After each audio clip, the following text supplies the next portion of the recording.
Hey everyone, Brian Castro, Call Castro, and eXp Realty here. So today we're going to talk about the 4 best tips to pricing your home. Tip number 1, price competitively. You need to look at your neighbors' homes and what they sold for, what they were listed for, active listings around you, expired homes around you.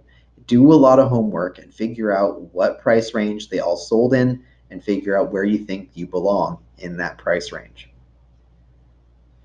It's a lot harder than it sounds. You want to try to use a realtor if you can, use MLS data because that will help a lot. If you're trying to do it yourself, sometimes neighbors have a habit of telling you, yeah, I sold my house for $250,000. When you look at the actual what they sold for, a lot of times it's less. So you have to be a little bit careful.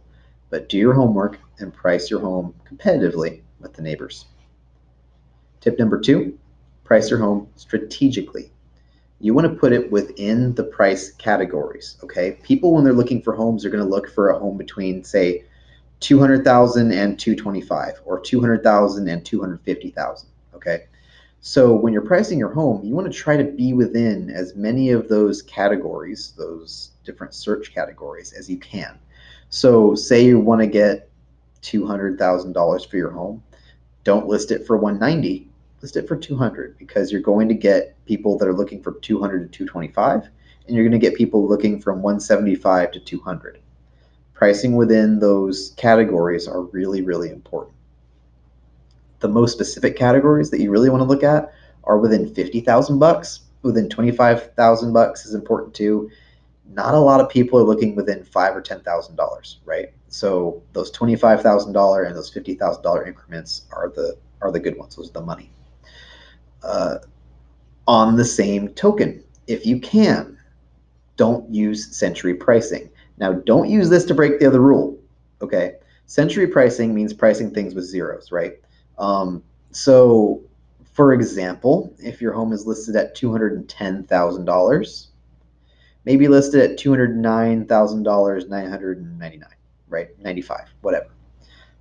That way, you get a little bit less price shock, people a little bit more open to it. But again, don't use this rule to put you outside of an even category on those 25, 50, or $100,000 increments. So if you're at like 210 or 220, sure, 225, maybe do it. 250 or 200, don't do it. Okay. Uh, Tip number 4, price the home for sale. Houses in our market out here in Lewis County are selling for, on average, asking price or higher, not lower. So don't price your home thinking we need to list it at 250 because I want to get at least 230 for it. Don't do that.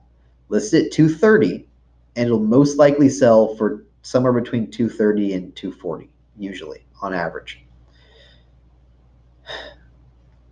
And again, good luck. A lot of this stuff does contradict itself a little bit. It's a little bit of an art. If you ever need help, talk to me or another realtor. It's Brian Castro at callcastro.com with eXp Realty. Let me know if you ever need help pricing your home, have any more questions. Talk to you guys soon.